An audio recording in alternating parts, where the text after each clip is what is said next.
Assalamualaikum warahmatullahi wabarakatuh.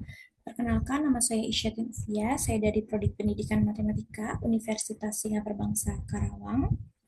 Di video kali ini saya akan membahas mengenai beberapa soal tentang peluang. Di sini untuk soal yang pertama ada sebuah kantong berisi 7 kelereng merah dan 5 kelereng biru. Jika diambil satu kelereng secara acak dari kantong tersebut, berapakah peluang terambilnya kelereng merah? Di sini ada 5 opsi jawaban. Sekarang kita selesaikan dulu. Kita ketahui bahwa tadi kan ada 7 kelereng merah, kemudian 5 kelereng biru. Jadi total kelerengnya itu kan 7 ditambah 5 sama dengan 12. Jadi NS atau total kelerengnya itu kan semuanya ada 12 kelereng. Nah, ditanyanya tadi apa? Ditanyanya peluang terambilnya kelereng merah. Nah, peluang terambilnya kelereng merah. Nah, ini NA sama dengan 7. Kenapa? Karena NA ini tuh adalah jumlah kejadian yang diinginkan. Jadi kan dari kelereng merah tadi ya, jumlahnya itu adalah 7. Kemudian untuk rumus peluang suatu kejadian PA gitu sama dengan di sini ada jumlah kejadian yang diinginkan dibagi dengan jumlah total kejadian yang mungkin. Jumlah kejadian yang diinginkan itu kan tadi 7. Berarti di sini taruh 7 dibagi dengan jumlah total kejadian yang mungkin itu adalah jumlah ini 12. Jadi 7 per 12. Jadi peluang terambil kelereng merah itu adalah 7 per 12. Jadi jawabannya itu adalah yang C. Oke, next kita ke soal nomor 2. Di sini di soal nomor 2 ada jika diketahui peluang A itu sama dengan 0,6, kemudian peluang B itu 0,3, dan A dan B adalah dua kejadian yang saling lepas atau disjoint. Yang ditanyakan di sini berapakah nilai P A gabungan peluang A gabungan B. Di sini ada 5 opsi jawaban juga. Sekarang kita selesaikan. Jadi rumus untuk peluang gabungan A gabungan B ini tuh adalah peluang A gabungan B itu sama dengan peluang A ditambah dengan peluang B. Jadi seperti itu rumusnya, kemudian langsung saja kita substitusikan. Di sini peluang A-nya sudah diketahui ya tadi 0,6. Jadi kita tulis di sini 0,6 ditambah dengan peluang B-nya berapa? 0,3. Jadi 0,6 ditambah 0,3 adalah 0,9. Jadi peluang gabungan dari kejadian A dan B itu adalah 0,9. Jadi jawabannya itu adalah yang A. Oke. Sekarang lanjut ke soal yang nomor 3. Di situ ditanyakan di sebuah kelas yang terdiri dari 40 siswa, 25 siswa itu suka bermain sepak bola, 20 siswa suka bermain bulu tangkis, dan 10 siswa suka keduanya. Kira-kira berapakah peluang seorang siswa yang dipilih secara acak suka bermain sepak bola atau bulu tangkis? Nah, di sini ada 5 opsi jawaban juga. Sekarang kita selesaikan ya. Di sini kita lihat NS. NS itu untuk jumlah total siswa. Keseluruhannya itu adalah 40 siswa. Kemudian NSB itu adalah jumlah siswa yang suka sepak bola. Jumlah siswa yang suka sepak bola tadi berapa? 25. Kemudian NBT itu adalah jumlah siswa yang suka bulu tangkis. Itu ada 20. Kemudian untuk NSB irisan BT yaitu jumlah siswa yang suka sepak bola dan juga bulu tangkis itu ada 10 tadi. Nah, di sini kan kita ingin tahu ya, ingin mencari peluang siswa yang suka sepak bola atau bulu tangkis yaitu peluang gabungan dari sepak bola dan bulu tangkis dong. Ke bulu tangkis. Nah, rumus umumnya untuk peluang gabungan dua kejadian itu adalah ini. Sama dengan peluang A ditambah peluang B dikurangi dengan peluang A irisan B. Nah, sekarang kita hitung dulu peluang dari masing-masingnya kan. Yang pertama itu, jadi kita harus cari dulu peluang dari siswa yang suka sepak bola. Kan? Jadi rumusnya itu adalah NSB dibagi dengan NS. NSB itu tadi apa? Jumlah siswa yang suka sepak bola, 25 dibagi dengan jumlah total siswanya. Jadi 25 per 40. Kemudian untuk peluang siswa yang suka bulu tangkis, itu jadi jumlah siswa yang suka bulu tangkis dibagi dengan jumlah total siswa. Jadi 20 per 40. Dan yang terakhir itu kita cari dulu ini, peluang siswa yang suka sepak bola dan bulu tangkis. Jadi NFB irisan BT itu di berapa? 10 ya. Dibagi dengan NS. NS-nya tadi berapa? 40. Jadi 10 per 40. Nah, sekarang kita langsung substitusikan saja nilai-nilai yang sudah kita ketahui ke dalam rumus dari peluang gabungan. Jadi berapa yang pertama? 25 per 40 ditambah 20 per 40 dikurangi dengan 10 per 40. Karena ini ya sudah sama ya, penyebutnya sudah sama, jadi langsung saja kita operasikan. Jadi 25 ditambah 20 dikurangi 10. 35. Jadi 35 per 40. Jadi peluang seorang siswa yang dipilih secara acak suka bermain sepak bola atau bulu tangkis itu adalah 35 per 40. Jawabannya itu yang C. Oke, lanjut ke soal nomor 4. Di sini ada apa? Dalam sebuah survei, 60% pelanggan sebuah toko itu membeli produk A, 30% membeli produk B, dan 15% itu membeli kedua produk tersebut. Nah, jika seorang pelanggan itu diketahui membeli produk A, berapakah peluang ia juga membeli produk B? Oke, sekarang kita selesaikan. Ini itu adalah merupakan peluang bersyarat yang ditulis sebagai P, B itu dapat terjadi ketika A juga terjadi gitu. Mohon maaf ya, ini kameranya tiba-tiba mati sendiri. Oke, lanjut. Di sini yang berarti peluang kejadian B itu terjadi mengingat kejadian A sudah terjadi. Di sini kita lihat peluang A-nya itu sama dengan peluang membeli produk A, itu sama dengan 60%. Sama dengan 0,60 berarti. Kemudian peluang B-nya itu peluang membeli produk B. Tadi kan 30% ya. Jadi sama dengan 0,30. Nah, untuk peluang A irisan B, itu tadi diketahuinya berapa membeli produk A dan produk B. Jadi sama dengan 0,15. Nah, untuk rumus peluang bersyarat,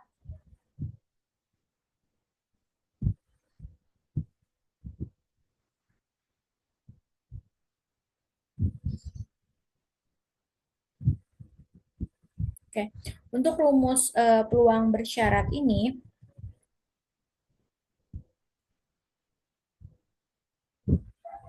sebentar, mohon maaf ya, aku ulangin karena tadi ada terkendala. Jadi kita lihat ulang ya di sini untuk penyelesaiannya. Peluang bersyarat itu ditulis dengan sebagai berikut ini. Kemudian yang berarti itu peluang kejadian B itu terjadi mengingat kejadian A itu sudah terjadi. Nah, di sini ada untuk PA-nya itu peluang membeli produk A itu kan tadi 60%. Jadi bisa aja kita sama dengan 0,60 ya. Kemudian untuk peluang B-nya itu adalah peluang membeli produk B. Sama dengan tadi udah diketahui kan di soal 30%, jadi sama dengan 0,30. Kemudian untuk peluang A irisan B, yang mana itu adalah peluang membeli produk A dan produk B, itu tuh tadi 15%, berarti bisa aja sama dengan 0,15. Nah, untuk rumus peluang bersyarat sendiri itu adalah ini, sama dengan P peluang A irisan B dibagi dengan peluang A. Jadi tadi peluang A irisan B itu berapa? 0,15. Langsung kita substitusikan 0,15 dibagi dengan 0,60. Berapa? Jadi di sini ya, jadi 15 per 60 ya. Ini supaya kita hilangkan ya 0, 15 per 60. Terus kita sederhanakan lagi jadi 1 per 4. 1 dibagi 4 itu sama dengan 0,25. Jadi peluang seorang pelanggan juga membeli produk B jika diketahui ia sudah membeli produk A itu adalah 0,25. Jadi jawabannya adalah yang B, 0,25. Sekarang kita masuk ke nomor 5. Di sini di soal nomor 5 itu ditanyakan sebuah kotak berisi 8 bola merah dan 4 bola putih. 2 bola diambil secara acak, satu persatu tanpa pengembalian. Berapakah peluang bola pertama berwarna merah dan bola kedua juga berwarna merah?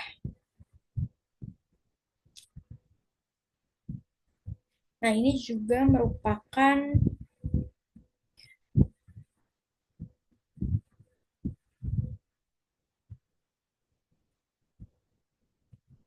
kayak tanpa pengembalian ya. Jadi peluang eh,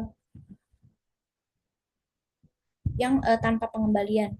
Kemudian di sini langsung kita ke penyelesaiannya. Untuk langkah yang pertama itu ada peluang bola pertama merah. Jadi untuk kita misalkan PM1 ya. Nah, di sini kita lihat jumlah bola merah awalnya itu berapa tadi? 8 bola merah. Kemudian jumlah bola putih awalnya itu ada berapa? Ada 4 bola putih. Nah, jadi total keseluruhan bola itu kan di awal ada 12 ya, 8 tambah 4. Kemudian kita cari peluang bola pertama itu merah. PM1 sama dengan jumlah bola merah dibagi dengan total bola. Seperti itu rumus ininya ya. Rumusnya jumlah bola merah tadi berapa? 8. 8 berarti 8 per 12. Itu untuk peluang bola pertama merah. PM1 ya. Kemudian langkah yang kedua itu peluang kita cari peluang bola kedua merah setelah bola pertama merah diambil. Jadi untuk bola pertama itu tidak akan dikembalikan lagi. Jadi tetap gitu. Tetap bola merah untuk peluang yang apa namanya? Pengambilan yang pertama. Nah, jadi kayak gini ya. Ini adalah peluang bersyarat juga. Nah, karena bola pertama yang terambil itu merah, tidak dikembalikan, jadi komposisi bola dalam kotak itu kan berubah ya. Jadi yang tadinya jumlah bola merah itu 8, jadi dikurangi 1 dong. Jadi sisanya 7. Kemudian untuk jumlah bola putih tersisa itu tetap 4. Nah, jadi total bola tersisanya itu sekarang hanya ada 11. Nah, jadi untuk mencari peluang bola kedua merah dengan syarat bola pertama itu sudah merah, jadi seperti ini. Jumlah bola merah tersisa dibagi dengan total bola tersisa. Jadi berapa? Substitusikan aja jumlah bola merah tersisa itu kan 7 dibagi dengan total bola tersisa itu 11. Jadi peluangnya 7 per 11. Nah, langkah ketiga kita cari peluang kedua kejadian terjadi secara berurutan. Jadi P M1 irisan M2. Jadi untuk mencari peluang kedua kejadian ini terjadi secara berurutan, kita kalikan peluangnya. Peluang dari M1 dikali dengan peluang dari peluang bersyarat M2 terjadi ketika M1 sudah terjadi gitu. Jadi di sini PM1-nya tadi berapa? 8 per 12. Dikali dengan ini ya, 7 per 11. Jadi berapa?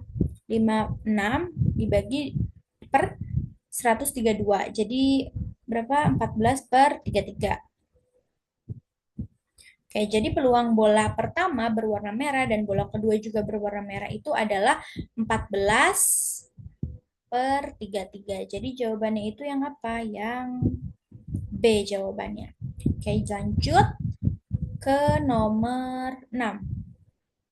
Oke, di nomor 6 ini kita lihat ada sebuah perusahaan elektronik mengetahui bahwa 15% dari produk yang mereka produksi itu memiliki cacat. Jika sebuah toko membeli 10 produk dari perusahaan tersebut, berapakah peluang bahwa tepat 2 produk di antaranya itu cacat?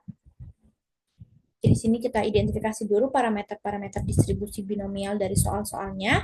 Yang pertama N itu adalah jumlah percobaan, jumlah produk yang dibeli. Itu tadi berapa? 10 produk kan? Kemudian K itu adalah jumlah keberhasilan yang diinginkan, yaitu jumlah produk cacat yang diinginkan. Tadi itu berapa? Kan dua ya, dua produk kan. Kemudian P itu probabilitas atau peluang dari keberhasilan. Peluang produk cacatnya itu tadi berapa? 15%. Jadi 15% sama dengan 0,15. Nah, Q itu adalah probabilitas kegagalan atau peluang produk tidak cacat ya berarti. Nah, untuk mencari peluang produk tidak cacat itu berarti 1 dikurangi dengan P, 1 dikurangi dengan tadi peluang produk cacatnya. Jadi 1 dikurangi 0,15. Jadi Q-nya itu sama dengan 0,85. Nah, untuk rumus umum peluang dalam distribusi binomial, ini termasuk distribusi binomial ya, itu adalah ini. P X sama dengan K, peluang X sama dengan K, sama dengan ini kombinasi NK dikali P pangkat K dikali Q pangkat N minus K. Sorry ya, ini seharusnya tidak ada yang bagian ini, yang hanya bagian ini aja ya. Ini rumusnya ini. Kemudian langsung saja kita substitusikan nilai-nilai yang sudah diketahui tadi yang di sini ke dalam rumus ini ya. Jadi di sini kita langsung substitusikan. Nah ini ya, ini harusnya K-nya sudah diganti, ini K-nya sama dengan 2 ya. Jadi P, X sama dengan 2 ini ya. Jadi C, ini N-nya tadi substitusikan 2, K-nya tadi berapa? N-nya sorry, ini N, ya N-nya 10, K-nya 2 ya. Kemudian P-nya ya, P-nya tadi berapa? 0,15, jadi 0,15 pangkat K. K-nya berapa? 2, pangkat 2 berarti. Dikali dengan Q-nya 0,85, 0,85 pangkat N min K. N minus K. N-nya 10, berarti 10 kurangi 2. Nah, jadi di sini berapa? Untuk peluangnya jadi C 10, kombinasi 10, kemudian 2 dikali dengan 0,15 pangkat 2 dikali 0,85 pangkat 8. Jadi jawabannya itu adalah yang mana? Oke, jawabannya itu adalah yang A. Ini, jawabannya ini ya. Jawabannya yang A. Oke, lanjut ke soal nomor 7. Di sini ada soal seorang pedagang buah membeli apel dari dua distributor. Yang pertama distributor A dan distributor B. Kemudian di sini 60% dari apelnya itu berasal dari distributor A dan 3% dari apel distributor A ditemukan busuk. Sedangkan 40% dari apelnya berasal dari distributor B dan 5% dari apel distributor B itu ditemukan busuk. Nah, jika seorang pembeli ini mengambil satu apel secara acak, berapakah peluang apel tersebut busuk? Sekarang kita selesaikan untuk langkah yang pertama. Itu kita tuliskan dulu probabilitas yang diketahui atau peluang yang diketahuinya. Di sini peluang A-nya itu yaitu peluang apel berasal dari distributor A, yaitu 60%, sama dengan 0,60. Kemudian peluang B, yaitu peluang apel berasal dari distributor B, itu ada 40%, berarti sama dengan 0,40. Sedangkan ini ya, peluang apel busuk jika dari distributor A itu 3%. Itu 0,03 aja. Itu ini peluang bersyarat ya nih. Kemudian peluang apel busuk jika dari distributor B itu 5% atau 0,05. Nah, untuk langkah yang kedua, itu kita hitung peluang apel busuk dari masing-masing distributor. Yang pertama, kita cari dulu peluang apel busuk dan berasal dari distributor A. Jadi, seperti ini ya rumusnya, peluang apel busuk irisan dari distributor B ya, distributor A, sorry, sama dengan, jadi di sini kita cari rumusnya itu seperti ini, sama dengan P busuk bersyarat di A ya, di distributor A dikali dengan peluang A. Kita langsung substitusikan saja. Kita sudah diketahui berapa? 0,03 dikali dengan PA-nya berapa? 0,60. Jadi sama dengan 0,018. Nah, sekarang kita cari peluang apel busuk yang berasal dari distributor B. Nah, jadi rumusnya seperti ini. Kita substitusikan saja. Tadi yang ini itu 0,05 dan peluang B-nya itu 0,40. Jadi 0,020. Nah, setelah itu kita kan sudah tahu ya peluang apel busuk di distributor A dan di distributor B. Nah, langkah yang ketiga itu jumlahkan peluang dari setiap sumber untuk mendapatkan peluang total apel busuk. Nah, karena kejadian apel berasal dari distributor A dan dari distributor B adalah itu saling lepas ya. Sebuah apel itu kan tidak mungkin berasal dari kedua distributor sekaligus. Jadi, kita dapat menjumlahkan peluangnya itu. Jadi, peluang busuk sama dengan peluang busuk irisan A ditambah peluang busuk irisan B. Jadi, berapa? Yang di distributor A itu peluang busuknya itu 0,018 dan dari distributor B itu 0,020. Jadi totalnya adalah 0,038. Nah, jadi peluang bahwa apel yang diambil secara acak adalah busuk itu adalah 0,038. Jawabannya itu adalah yang A ya. Jawabannya adalah yang A. Oke, next kita ke nomor 8. Di sini ada ditanyakan jumlah panggilan telepon yang diterima oleh pusat layanan pelanggan rata-rata adalah 6 panggilan per jam. Nah, menggunakan distribusi Poisson, berapakah peluang pusat layanan tersebut menerima tepat 4 panggilan dalam 1 jam? Di sini ada 5 opsi lagi ya. Sekarang kita selesaikan, diketahui tadi ini lambdanya ya, distribusi Poisson, ingat. Lambdanya itu sama dengan 6. Dan K-nya itu berarti sama dengan 4. Nah, untuk rumus probabilitas massa atau PMF untuk distribusi Poisson itu adalah seperti ini. Peluang X sama dengan K sama dengan E pangkat minus lambda dikali lambda pangkat K dibagi dengan K faktorial. Langsung saja kita substitusikan. Sini sama dengan E pangkat lambdanya kan tadi minus 6 ya. Minus 6 ya lambdanya. Jadi itu sekaliannya jadinya E pangkat minus 6 dikali dengan lambdanya kan 6 ya. 6 dikali dengan K-nya 4. 6 pangkat 4 per 4 faktorial. Jadi ini udah ketemu jawabannya ya. Jawabannya adalah berapa? Peluangnya. Yang ini ya. Ini itu berarti opsi yang mana? Opsi yang B ya, opsi yang B. Oke. Sekarang next langsung ke soal nomor ke-9. Di sini ada sebuah survei dilakukan terhadap 200 mahasiswa mengenai preferensi mereka terhadap dua mata kuliah pilihan, yaitu statistika dan kalkulus. Nah, hasilnya adalah sebagai berikut. Jadi 120 mahasiswa itu menyukai statistika, kemudian 90 mahasiswa menyukai kalkulus. 50 mahasiswa menyukai kedua mata kuliah tersebut. Nah, jika seorang mahasiswa dipilih secara acak dan diketahui menyukai kalkulus, berapakah peluang mahasiswa tersebut juga menyukai statistika? Oke, jadi ini peluang bersyarat ya. Merupakan peluang bersyarat juga karena kan tadi ini di sini ditanya jika seorang mahasiswa dipilih secara acak dan diketahui menyukai kalkulus. Jadi pilihan pertama kalkulus, tetapi mereka juga ternyata punya peluang juga menyukai statistika gitu. Jadi ini peluang bersyarat. Jadi untuk langkah pertama kita identifikasi dulu jumlah kejadian yang relevannya. Jadi jumlah mahasiswa yang menyukai statistika atau N statistikanya berapa tadi? 120. Ya, di sini. Kemudian jumlah mahasiswa yang menyukai kalkulus atau N kalkulusnya itu berapa? Tadi 90 mahasiswa. Kemudian jumlah mahasiswa yang menyukai statistika dan kalkulus atau N statistika irisan kalkulus itu tadi berapa? 50. Nah, langkah keduanya kita gunakan rumus peluang bersyarat ya tadi. Rumus umumnya tadi apa? Ya, seperti ini. Sama dengan P A irisan B dibagi dengan peluang B gitu ya. PB. Langsung kita substitusikan saja ya dalam konteks jumlah siswa ini kan dapat diartikan sebagai ini tadi. Peluang bersyarat ya statistika itu dapat terjadi ketika peluang kalkulus itu sudah terjadi ya. Jadi sama dengan jumlah mahasiswa yang menyukai statistika dan kalkulus dibagi dengan jumlah mahasiswa yang menyukai kalkulus.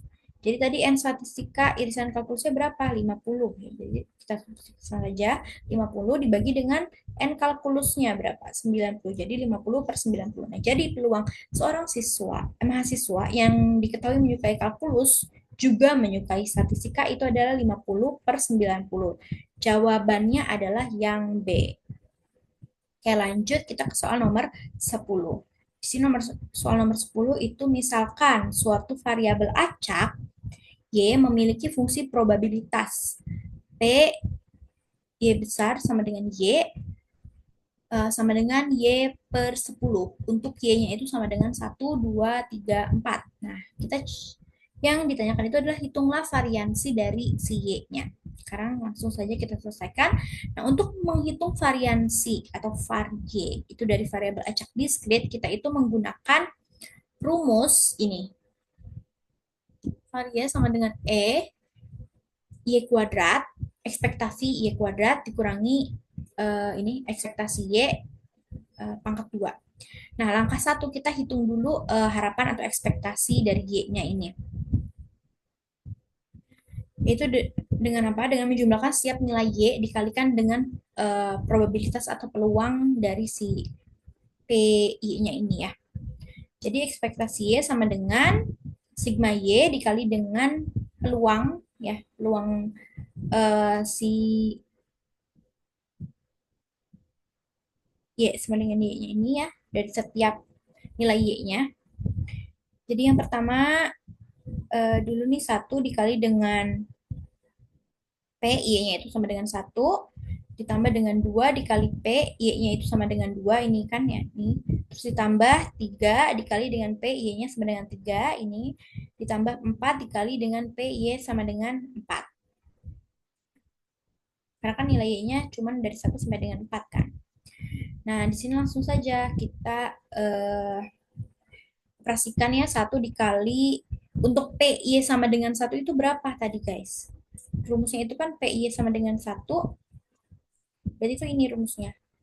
Jadi kalau Y-nya sama dengan 1 ya tinggal dituliskan saja 1/10 gitu. Ditambah dengan 2 dikali.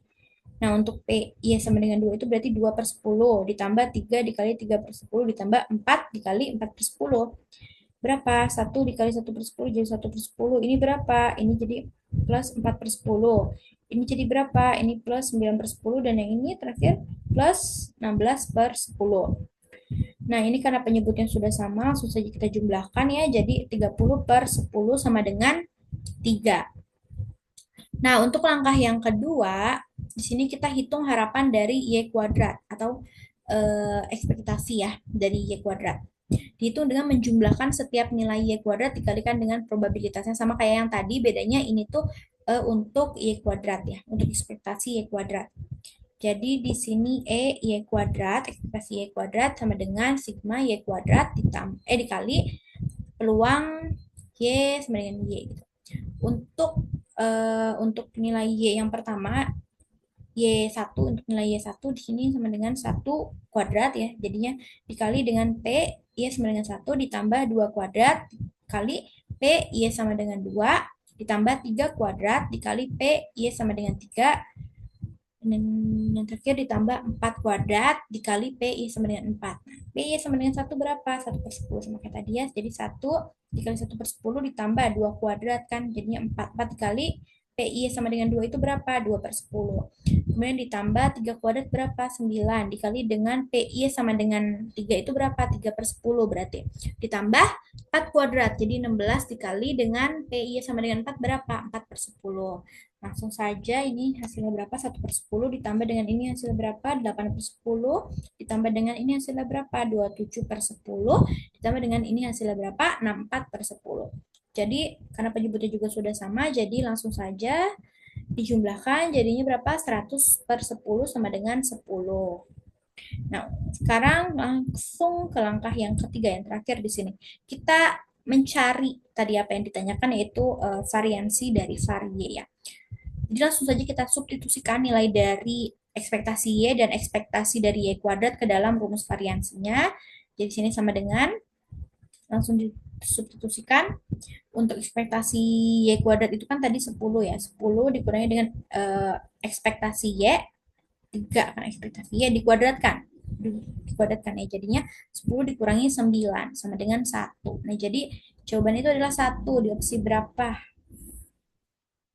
Ke opsi A jawabannya. Jadi variansi dari Y-nya itu adalah 1.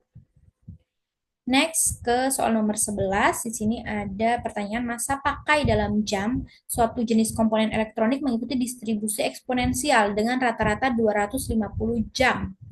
Rata-rata ya 250 jam. Nah, berapakah variansi dari masa pakai komponen ini? Nah, karena pada soal itu diketahui rata-ratanya, itu kan rata-rata ini kan dalam mu ya, dalam mu, maka untuk mencari nilai variansi, sorry ini tuh tadinya ini ada mu-nya ya, mohon maaf tidak tertulis di sini, itu distribusi eksponensial dengan rata-rata mu-nya itu 250 ya. Jadi di sini rata-ratanya dalam mu, maka untuk mencari nilai variansinya yaitu mu tinggal dikuadratkan. Jadi variasi X itu sama dengan mu kuadrat. Mu kuadrat, jadi 250 dikuadratkan jadinya ada berapa? 6, berapa hasilnya?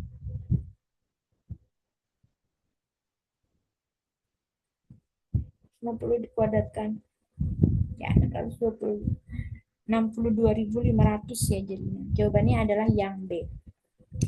Kemudian lanjut ke soal nomor 12. Di Di sini kita lihat sebuah perusahaan menemukan bahwa probabilitas produk cacat adalah 0,015 jika mereka memeriksa produk satu persatu hingga menemukan produk cacat pertama. Berapakah peluang bahwa produk cacat pertama itu ditemukan pada pemeriksaan yang kelima? Jadi langsung saja kita cari tulis dulu yang diketahuinya. Di sini P, probabilitas keberhasilan menemukan produk cacat 0,05 kan di sini. Kemudian Q, probabilitas kegagalan atau tidak menemukan produk cacat, berarti itu sama dengan 1 dikurangi P. Jadi sama dengan 1 dikurangi 0,05 sama dengan 0,95. Dan untuk K-nya itu adalah nomor percobaan di mana keberhasilan pertama itu terjadi sama dengan 5 atau pemeriksaan ke-5. Nah, rumus probabilitas massa atau PMS untuk distribusi geometrik ini tuh merupakan distribusi geometriknya di mana keberhasilan pertama terjadi pada percobaan ke K. Itu adalah ini. Rumusnya ya. P X sama dengan K itu sama dengan Q pangkat K min 1 dikali dengan T. Jadi langsung kita substitusikan saja. P X sama dengan K-nya kan 5 sama dengan Q-nya kan tadi 0,95 dipangkatkan dengan K dikurangi 1. Jadi 5 kurangi 1 dikali dengan P-nya tadi 0,05. Sama dengan di sini 0,95 pangkat 5 kurangi 1 kan 4 ya. Jadi 0,95 pangkat 4 dikali dengan 0,05. Jadi jawabannya itu adalah opsi yang ke berapa? Ya, opsi yang A ya. Jawabannya adalah opsi yang A. Oke, next. Sekarang ke soal nomor 13. Di sini, misalkan X itu adalah variabel acak diskrit dengan fungsi probabilitas Px sama dengan X sebagai berikut. Di sini. P, X1, X sama dengan 1 itu sama dengan 0,3. Kemudian peluang X sama dengan 2 itu 0,5 dan peluang X sama dengan 3 itu 0,2. Nah, kira-kira berapakah ekspektasi dari X-nya? Sekarang kita langsung saja, rumus ekspektasi itu kan tadi itu sama dengan sigma X dikali dengan peluang X sama dengan X keberapa gitu kan. Sama dengan X, iya.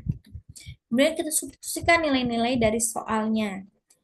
Langsung saja, di sini kan ada dari X1 sampai dengan X3. Jadi untuk X yang pertama ini berarti X1 dikali dengan P X sama dengan 1 ditambah 2 dikali P, X sama dengan 2 ditambah 3 kali P, X sama dengan 3.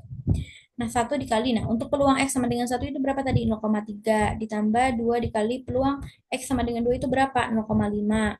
Ya, terus ditambah 3 dikali peluang X sama dengan 3 itu berapa? 0,2. Nah, jadi langsung saja 1 dikali 0,3 jadi 0,3 ditambah 2 dikali 0,5 itu sama dengan 1, ditambah 3 dikali 0,2 itu sama dengan 0,6. Jadi hasilnya ada 1,9. Jadi opsinya yang C jawabannya. Oke, lanjut ke soal nomor 14. Di sini ada sebuah variabel acak kontinu X memiliki fungsi densitas peluang atau PDS Fx itu sama dengan 3X kuadrat. Untuk 0 lebih kecil sama dengan X, lebih kecil sama dengan 1. Kira-kira berapakah harapan atau ekspektasi X-nya? Di sini penjelasannya, untuk variabel acak kontinu, harapan ekspektasi X ini dihitung dengan mengintegrasikan X dikalikan dengan fungsi densitas peluang Fx di seluruh rentang definisinya. Jadi rumusnya itu ekspektasi X sama dengan integral minus tahingga sampai dengan tahingga X dikali dengan Fx dx. Nah, karena dalam kasus ini itu rentang X-nya itu adalah 0 sampai dengan 1 ya, ini 0 sampai dengan 1, dan Fx-nya itu kan tadi 3X kuadrat, jadi integralnya itu harus kita hitung dengan seperti ini. Jadi ekspektasi X-nya itu sama dengan integral 0 sampai dengan 1, X dikali dengan 3X kuadrat dx. Disubstitusikan ya. Jadi nilainya rentang dan nilai rentangnya dan fx-nya. Langsung kita substitusikan saja, kita hitung ya. Itu sama dengan integral 0 sampai dengan 1. Ini langsung kita oh sorry. Oh ya, ini dikalikan ya. Jadi 3x pangkat 3 dx terus kita integralkan jadinya 3x pangkat 4 per 4. Rentangnya 0 sampai 1 ya. Terus kita lanjutkan, jadi ini 3 dikali dengan 1 pangkat 4 per 4 dikurangi dengan 3 dikali 0 pangkat 4 per 4 ya. Ini berapa? Ini kan 0 ya. Jadi 3/4 kurangi 0. Jadi hasilnya 3/4. Jawabannya itu yang mana? Opsi mana? Opsi yang C. Oke. Kita lanjut ke soal nomor 15 kan. Diberikan dua variabel acak X dan Y. Diketahui ekspektasi X-nya itu 5 dan ekspektasi Y-nya itu adalah 8. Berapakah ekspektasi 3X minus 2Y plus 4? Karena kita selesaikan. Ini tuh merupakan sifat linearitas harapan yang menyatakan bahwa ekspektasi C itu sama dengan C, di mana C itu adalah konstanta, kemudian ekspektasi AX itu sama dengan A dikali ekspektasi X, di mana A itu adalah konstanta. Kemudian ekspektasi X tambah kurang ya Y sama dengan ekspektasi X tambah kurang ekspektasi Y. Nah, jadi menggabungkan sifat-sifat untuk menemukan harapan atau ekspektasi dari kombinasi linear variabel acak. Nah, jadi langsung saja ini kan ekspektasi AX ditambah BY ditambah C sama dengan A ekspektasi X ditambah B ekspektasi Y sama C. Nah, terus lihat nih, dalam soal itu kan kayak gini ya yang ditanyakan ekspektasinya. Jadi ekspektasi 3X dikurangi 2Y tambah 4 sama dengan, ini kan yang 3 ini kan si A ya. Jadi 3 ekspektasi X dikurangi ini B itu 2 nih. 2 ekspektasi Y tambah 4 seperti itu. Nah, sekarang langsung saja kita substitusikan nilai ekspektasi X sama dengan 5 dan ekspektasi Y-nya itu sama dengan 8. Jadi langsung saja ya, di sini kan karena di sini udah ada ya, jadi di sini sama dengan 3, ekspektasi X-nya berapa tadi? 5. Terus dikurangi dengan 2 dikali dengan ekspektasi Y-nya itu 8. Tambah 4. Jadi 3 dikali 5, 15. Dikurangi dengan 2 dikali 8, 16. Ditambah 4. Hasilnya adalah 3. Jadi jawabannya adalah opsi yang A. Lanjut ke soal nomor 16. Di sini ada sebuah eksperimen menghasilkan keberhasilan dengan probabilitas P-nya itu sama dengan 0,2. Jika X adalah variabel acak yang merepresentasikan jumlah kegagalan yang terjadi sebelum keberhasilan pertama, berapakah variansi dari X? Nah, langsung saja ke penyelesaiannya. Di sini. Ya. Parameter probabilitas yang diketahui itu kan P-nya untuk probabilitas keberhasilan 0,2. Berarti untuk Q yaitu probabilitas kegagalannya itu 1 dikurangi P. Hasilnya adalah 0,8. Nah, ini itu kan distribusi geometrik. Jadi untuk distribusi geometrik ini kan yang merepresentasikan jumlah kegagalan sebelum keberhasilan pertama, rumus variansi var X-nya itu adalah seperti ini. Variansi X untuk distribusi geometrik itu kayak gini guys rumusnya. Q per P pangkat 2. Nah, untuk Q-nya langsung disubstitusikan saja 0,8 dan P-nya itu 0,2 jadi dipangkatin 2. Terus langsung dioperasikan 0,8 per 0,04. Terus kita hilangkan ini 0,0-nya ya. Jadi ini 80 per 4. Sama dengan 20. Jadi opsinya itu adalah yang D. Opsi yang D. Oke. Lanjut ke soal nomor 17. Di sini waktu tunggu dalam menit antara kedatangan pelanggan di sebuah toko mengikuti distribusi eksponensial dengan parameter laju atau lambdanya itu 0,2 pelanggan per menit. Berapakah ekspektasi waktu tunggu antara dua kedatangan pelanggan berturut-turut? Penjelasannya ini kan distribusi eksponensial ya, sering digunakan untuk membedakan waktu antara kejadian dalam proses Poisson.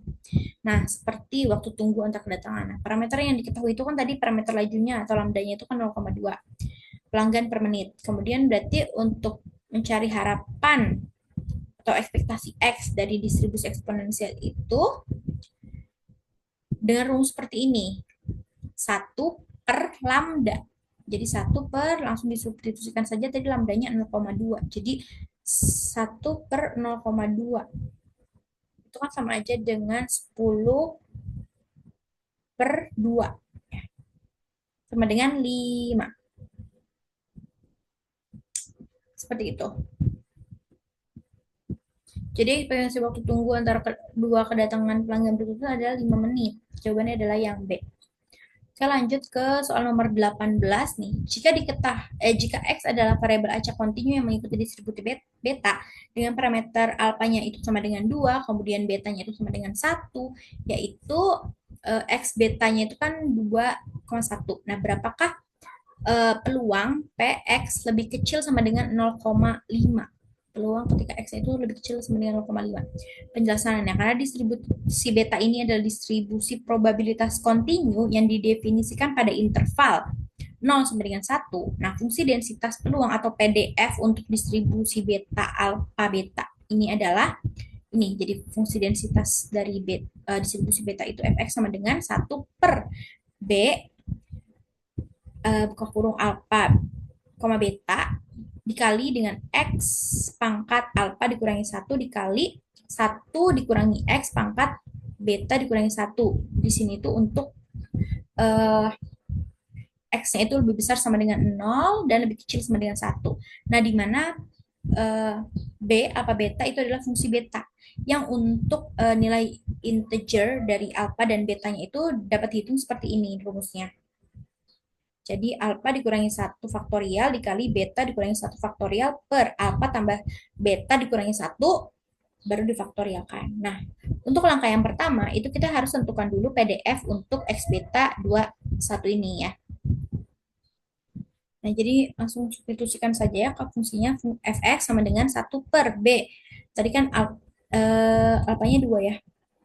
2 betanya 1 X pangkat, ini kan tadi alfanya 2 2 kurangi 1 kemudian 1 minus K, ini kan tadi beta kurangi 1 ya, betanya itu 1, 1 kurangi 1. Jadi 1/B 2,1 X pangkat 1 ya, terus 1 dikurangi X pangkat 0. Nah, ini kan karena 1 per X pangkat 0 itu kan 1 ya, jadi nggak usah ditulis. Oke, kan karena ngajalah 1, ini X ya, jadi X kali 1 per X ya, jadi kayak gini ya hasilnya. Nah, sekarang kita hitung nih untuk nilai B 2,1-nya nih. Jadi 2 kurangi 1 faktorial dikali dengan 1 dikurangi 1 faktorial per 2 ditambah 1 minus 1 faktorial. 2 kurangi 1, 1 jadi 1 faktorial dikali dengan 0 faktorial per 2 faktorial berapa? 1 faktorial itu 1, 0 faktorial itu 1 per 2 faktorial. 2 faktorial itu 2 ya. Jadi 1 dikali 1 per 2. Jadi 1 per 2. Nah, jadi PDF-nya itu adalah Fx sama dengan 1. Tadi kan ini PDF-nya ya. Ini kan. Jadi 1 per, ini kan nilai ini diketahui ya. Setengah. Jadi 1 per setengah X. Jadi itu sama dengan 2X. Nah, untuk langkah yang kedua, hitung peluang, tadi kan yang ditanya, yang ditanyakan kan hitung peluang P ketika X-nya itu sama lebih kecil sama dengan 0,5. Nah, untuk variabel acak kontinu peluang dihitung dengan mengintegrasikan si PDF-nya dari batas bawah hingga nilai yang diinginkan. Batas bawahnya itu kan 0. 0 sampai dengan 0,5. Jadi integral 0 sampai dengan 0,5 fx dx. Seperti itu.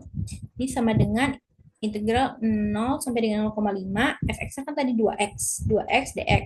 Nah, langsung saja kita integralkan jadi 2x kuadrat per 2. Kemudian batas bawah 0, batas atas 0,5. Langsung saja. Ini kan bisa kita coret-coret ya, duanya ini jadinya x kuadrat saja.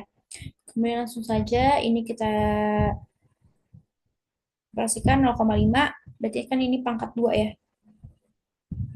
Dari 0,5 dulu ya, 0,5 pangkat 2 dikurangi dengan 0 pangkat 2. Jadi 0,25. Jawabannya itu yang opsi ke berapa? 0,25. Ini ya, B.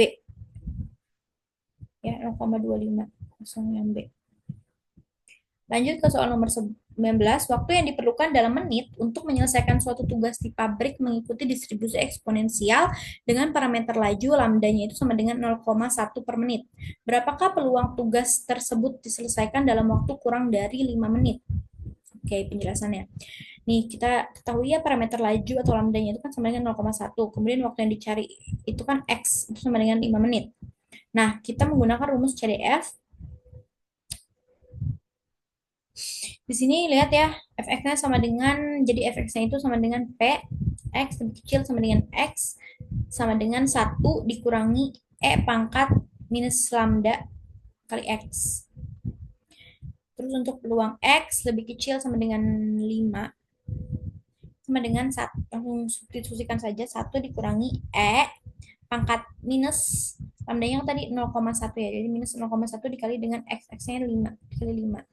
Jadi sama dengan 1 dikurangi pangkat minus 0,5. Jawabannya itu adalah yang B ya. Jawabannya yang B. Oke, sekarang nah ini soal yang ke-20 ini adalah soal yang terakhir ya, teman-teman. Jadi untuk soal yang terakhir ini kita lihat misalkan X itu adalah variabel acak yang mengikuti distribusi Cauchy standar. Kira-kira berapakah peluang P untuk X lebih besar dari -1, lebih kecil dari 1? Oke, langsung saja ke penjelasannya. Ini kan distribusi Cauchy standar. Itu memiliki fungsi densitas peluang atau PDF-nya itu dalam fx sama dengan 1/pi dikali 1 ditambah x kuadrat untuk x lebih besar dari minus tahingga lebih kecil dari tahingga. Nah, fungsi distribusi kumulatif atau CDF untuk distribusi Cauchy standar itu kan adalah fx sama dengan 1/pi r tan X ditambah setengah. Nah, untuk langkah yang pertama, kita tentukan dulu apa yang ingin kita hitung. Tadi kan yang ingin kita cari itu adalah ketika kita cari itu adalah peluang X lebih besar dari -1 lebih kecil dari 1. Nah, yang dapat dihitung itu sebagai F1 dikurangi dengan F minus 1. Nah, sekarang kita cari dulu kita cari dulu F1-nya. Jadi fungsi 1 ya. Bisa sama dengan 1 gitu. Sama dengan 1/pi arctan 1. Berarti kan ini kan tinggal diganti saja ya. Substitusikan saja. Dari rumus ini kan. Ditambah setengah. Jadi kita tahu bahwa arctan 1 itu sama dengan, nah, oh ya, kita tahu juga kalau arctan 1 itu sama dengan dalam radian itu adalah pi/4. Nah, jadi F1 sama dengan 1 per pi, arctannya kan, arctan 1 kan tadi pi/4 yang langsung saja substitusikan, ditambah dengan setengah. Terus ini berarti kan bisa kita coret ya, pi-nya jadinya 1/4 ditambah 1/2. Nah, ini karena ini kita samakan dulu ya, penyebutnya 4 ya berarti. Terus ini kita operasikan jadinya 1 plus 2/4 sama dengan 3/4 sama dengan 0,75. Ini kita udah tahu nih. F1-nya sama dengan 0,75. Sekarang kita cari F minus 1-nya berapa. Sama saja kayak yang tadi ya, rumusnya. Jadi F untuk nilai X min 1 itu sama dengan 1/pi arctan min 1 tambah setengah. Nah, kita tahu juga bahwa arctan dari min 1 itu dalam radian adalah minus pi/4. Nah, jadi langsung saja F min 1 sama dengan 1/pi dikali dengan dikali dengan minus pi/4 ditambah setengah. Jadi di sini ini langsung coret-coret jadinya minus 1/4 ditambah 1/2. Ini kita samakan penyebutnya jadinya minus 1 plus 2/4 jadinya 1/4 ya sama dengan 0,25. Oke nih, F min 1-nya adalah 0,25. Sekarang langkah keempatnya yang terakhir ya ini. Hitung tadi yang ditanyakan tadi itu kan peluang dari X lebih besar dari -1 lebih kecil dari 1. Jadi langsung saja sama dengan F1 dikurangi dengan F min 1. Berapa tadi? F1-nya 0,75. F min 1-nya 0,25. Jadi 0,75 dikurangi 0,25 itu adalah 0,50. Jadi jawabannya adalah 0,50 yang B. Oke, jadi udah ya, udah ada 20 soal. Mungkin itu saja yang bisa aku bahas dan share-share ke teman-teman semua. Semoga dapat membantu ya soal-soal ini untuk teman-teman bisa lebih memahami materi tentang peluang. Karena peluang itu banyak ya, berbagai macamnya. Jadi terima kasih yang sudah menonton. Wassalamualaikum warahmatullahi wabarakatuh. Mohon maaf juga apabila aku ada salah-salah kata atau penjelasan. Bye-bye.